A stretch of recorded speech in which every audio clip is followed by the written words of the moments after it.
As an Amnesty International researcher, it has been overwhelming to analyze crackdowns on peaceful protests by authorities in Sri Lanka and across South Asia. This year was a year of earthquakes, starting from Syria and Turkey, then later Libya. But perhaps the biggest earthquake of all was what we've been witnessing in Gaza.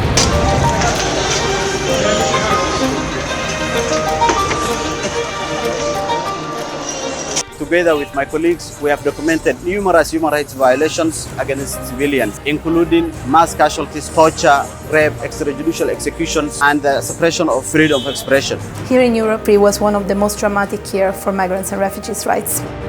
My team and I documented one of the most deadly tragedies ever happened in the Mediterranean. There has been an incredible backlash against gender rights.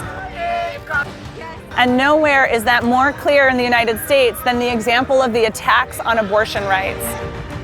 Was the deadliest year for protesters in Senegal. We met with the families of those who were killed, who shared with us their heartbreaking stories of grief and loss. There remained no accountability for the thousands upon thousands of people killed in the war on drugs in the Philippines.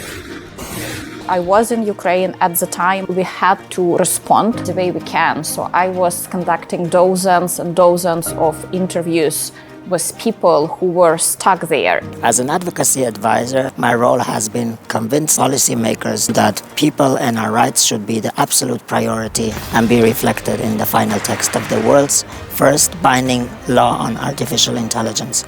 So while 2023 had indeed been a challenging year for human rights, it was also a time when we were able to show the world the veritable power of our collective action.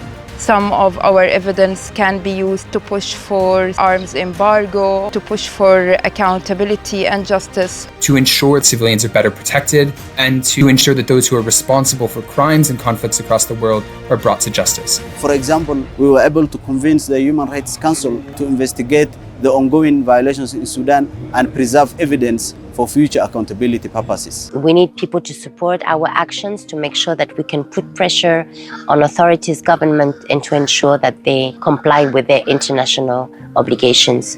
Amnesty International is committed to empower racialized people who have been harmed by migration policies and ensure that their voices are heard. My hope for the future is that people will support us to continue to hold public authorities and corporations accountable. We must continue to protect those who speak truth to power.